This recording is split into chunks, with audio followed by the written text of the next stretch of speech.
Every man wants to be an alpha male. There are so many people who use this word completely wrong, and their associations with what being alpha means is totally wrong.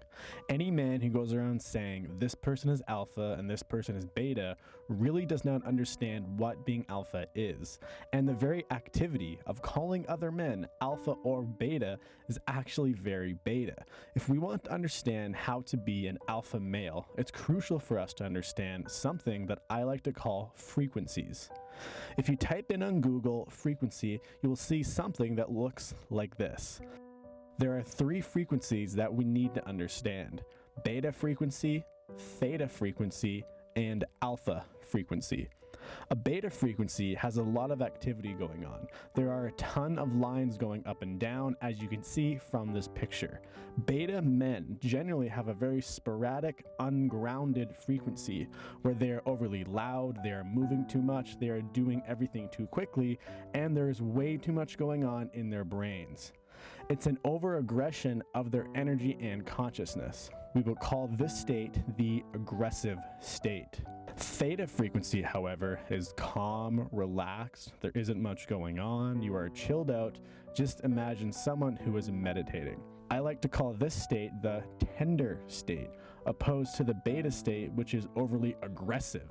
The alpha frequency is in between these two states. It's something that I like to call tender aggression.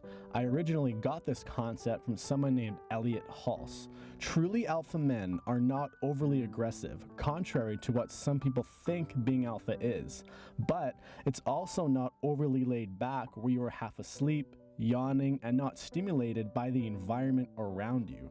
There is a sense of tenderness that goes along with being an alpha male, which means being calm, relaxed, focused, grounded, and having confidence in yourself are all attributes of being an alpha man. But they also have a highly stimulated nervous system, which allows them to speak aggressively if the environment calls for it.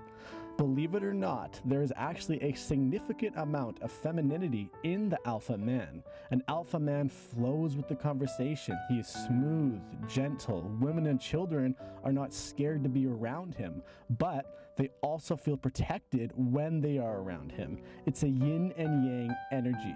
An alpha man does not have to pretend to be overly masculine to compensate for an insecurity, and he does not have to pretend to be overly chilled out. So by this point, you might be asking yourself, am I an alpha man? Am I too masculine? Am I too feminine?